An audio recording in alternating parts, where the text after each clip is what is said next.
Hello, म आज तामा बडी अनि आलुको तरकारी बनाउँदैछु। अब तेल राखौँ है त। अनि मैले मेथी पुऱ्याएँ अनि कडी पत्ता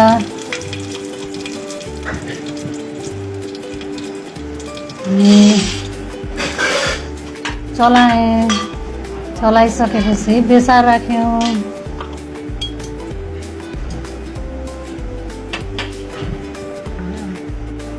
अनि तरकारी राख्न सुरु गऱ्यौँ। आलु बोडी राख्यौँ। बोडी राखिसकेपछि तामा राख्यौँ।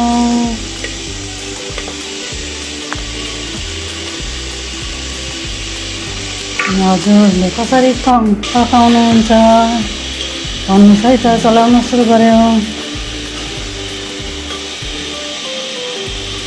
नुन राख्यौँ स्वाद अनुसार। अनि यता चामल तयार पारिसक्यौँ।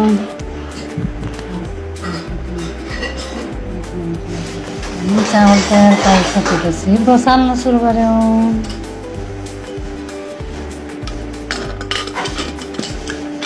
ढक्कन लायौँ। ग्यास चुलो तयार गऱ्यौँ। अनि मैले भित्रीलाई खाना चढाएँ।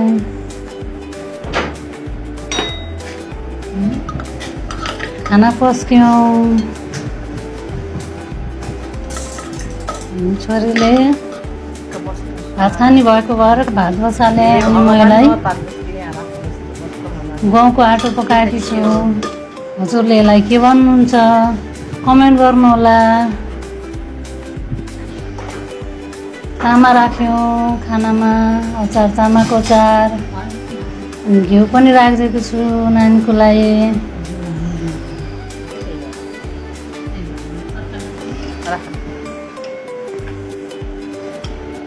हेर्नुहोस् है त, तरकारी पाकिसकेको छ। अब कस्तो भयो।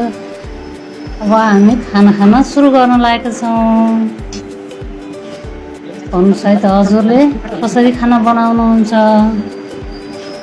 अनि मलाई भोक लागेको भएर म फटाफट खाना सुरु गरेको छु। हस् त, धन्यवाद। आजलाई यति नै।